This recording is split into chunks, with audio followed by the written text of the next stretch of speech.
मैं धर्मेश सक्सेना उर्फ सामरी अपने होश और हवास में वसीयत करता हूं कि मेरी मौत के बाद मेरी करोड़ों की जायदाद के मालिक मेरी इकलौती भांजी अंजू होगी और मेरा खंडाला वाला पुराना बंगला मेरे मुंह बोले भाई तकलीफ चंद को दिया जाए, क्योंकि अंजू अभी नाबालिग है, इसलिए उसके बालिग होने तक इस जायदाद के ट्रस्टी मिस्टर तकलीफ चंद ही रहेगा।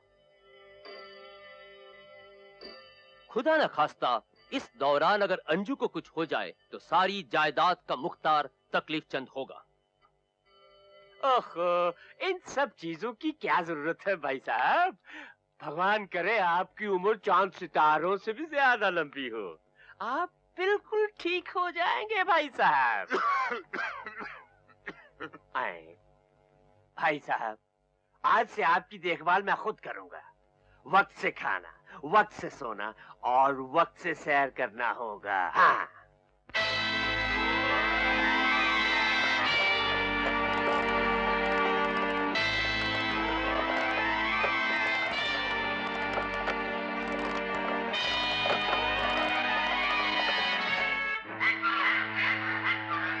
आज सैर के लिए बहुत दूर ले आई हो मारिया। मारिया, मारिया।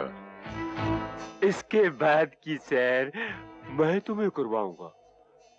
मैं मामा तकलीफ चंद।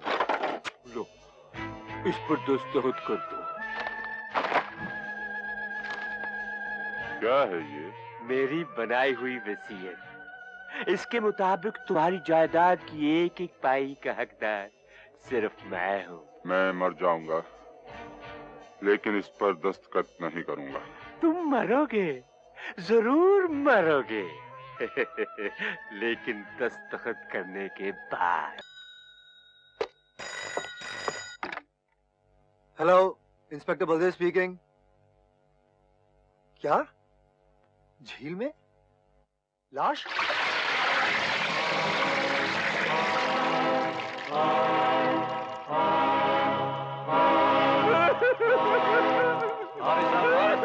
अरे क्या हो गया? ये क्या हो गया? ये सब कुछ क्या हो गया? ऐसी कौन सी तकलीफ थी भाई साहब आपको? क्या आपने खुदकुशी कर ली? धीरज रखो। क्या धीरज रखूं? मेरा पिता समान मेरा भाई चला गया। मामा, मामा, प्लीज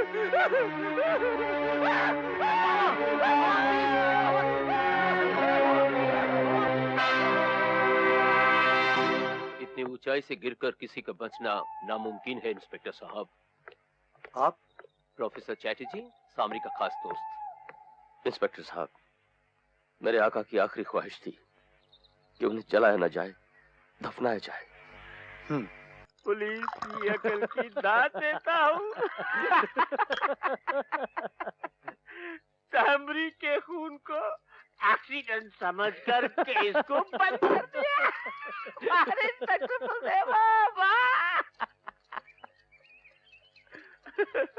इन्हें देखो, इन्हें देखो। ये लड़की? सामरी की भांजी और मेरी आंख में चुभता हुआ वो तिनका जिसे निकाल कर जब फेंक दूंगा तो सामरी की सारी जायदाद का हकदार सिर्फ मैं हो जाऊंगा। क्या ये जानती है कि लाखों की जायदाद की मालिक बनने वाली है? नहीं, बिल्कुल नहीं। तो समझ लो मामा, तुम्हारी आंख का तिनका निकल गया। ये लड़की मेरे क्लब में रोज रात को संदीप का गाना सुनने आती है। बेचारी बहुत प्यार करती है उससे। संदीप एक सिंगर है, मेरे नाइट क्लब में गाता है। यानी के गवैया।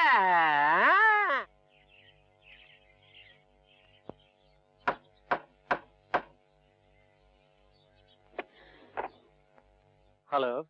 हेलो, आप लगता आपको कहीं देखा है? सिर्फ देखा ही नहीं बेटी, कल मैं तुम्हारे साथ अनजाने में डांस भी करता रहा ड्रैगन क्लब में।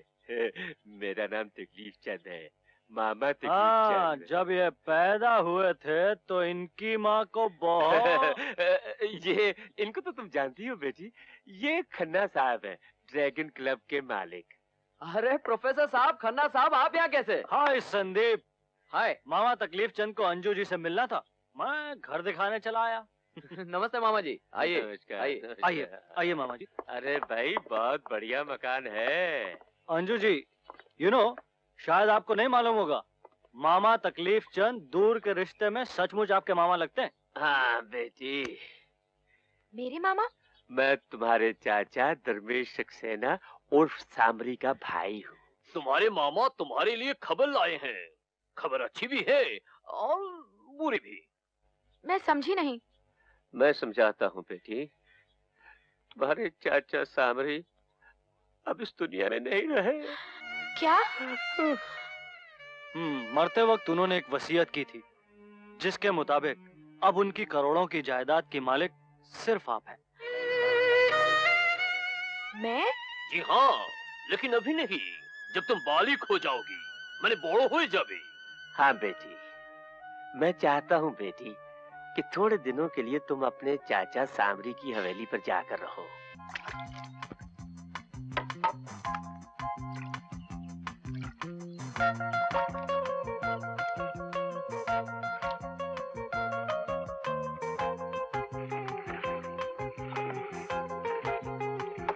संदीप, ये कहाँ चला गया? संदीप!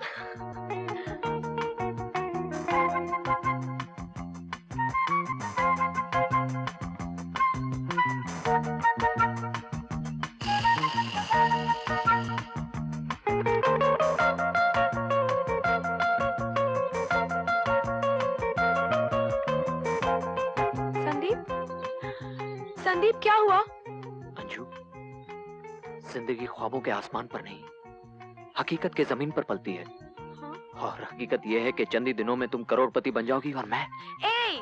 आज के बाद कभी प्यार में दौलत को घसीटा ना, तो तुम्हारी कसम उठा के झील में फेंक दूंगी। हाँ। ए पगले, तुम तो मेरे लिए दुनिया की सारी दौलत से बढ़कर हो। Anju, I love you। यही वो चिड़िया है जिसे 1 महीने के बाद सोने के पर लगने वाले हैं। हाँ, इससे पहले कि पर लगते ही चिड़िया उड़ जाए, इसे खत्म करना होगा।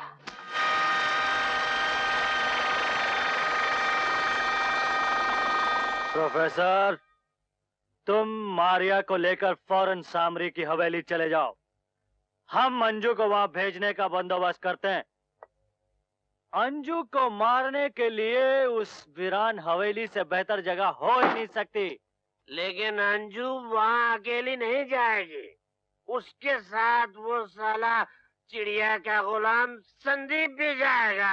घबराओ मत मामा, जरूरत पड़ी तो उस दीवार को भी उड़ा दूंगा। अबे ओ प्रोफेसर, पाइप निकाल। ये काम जरा होशियारी से करना। आजकल उस हवेली की रखवाली सामरी का पुराना वफादार नौकर भीषण कर रहा है। आ गए आप, अच्छा किया आपने, वरना मुझे वहां आना पड़ता। क्या मतलब? मामा जी अगर बुलाते तो आना ही पड़ता ना। आइए। बड़ा अजीब आदमी है। ये जगह ही अजीब है मेम साहब। बड़े बारीक कान है तुम्हारे। सन्नाटों में रहते रहते सुनने की ताकत और बढ़ गई है। ठीक है, जाओ गाड़ी से सामान निकालो। शाला बड़ो बेशी कोता बोले।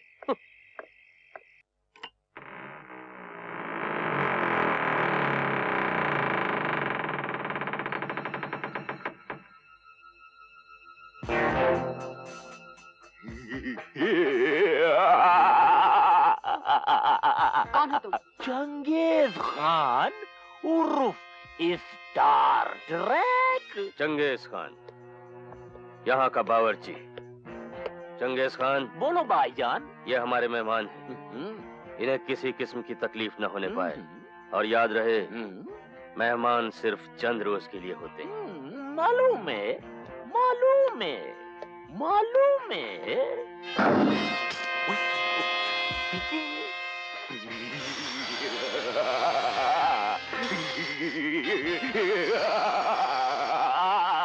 ये क्या है? यही तो है पहचान चंगेज, और वक्त सराफेद। उस तरह किस लिए? बाजी और गोश्त काटने के लिए। अभी बोलो किसको काटूं? मेरा मत बलिए, किसको क्या बांटूं? आप ठंडा पियोगे या गरम? कुल्फी लाऊं या कॉफी? दो कप कॉफी लाओ।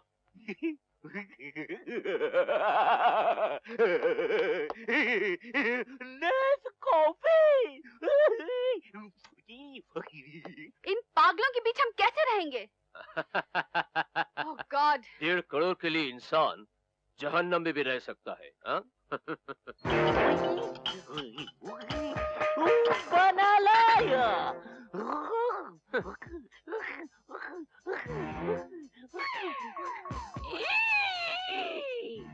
कॉफी में इंसान की हड्डी?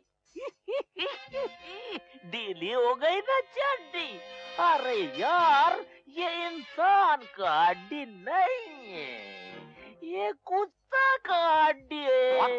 ये इधर चीनी ये हड्डी से हिलाई जाती है, मिलाई जाती है, फिर तुम लोगों को पिलाई जाती है। उसके बाद ये हड्डी इस तरह फेंक देते हैं। ले जाइए कॉफी ऑफी, नहीं चाहिए मुझे। वो समझ गया, तुमको भूख लगा होगा, मैं खाने के वास्ते कुछ लाता हूँ। कॉफी में चीनी जब तुम हड्डी से मिलाते हो, खाना तो तुम खोपड़ी में लाते होगे।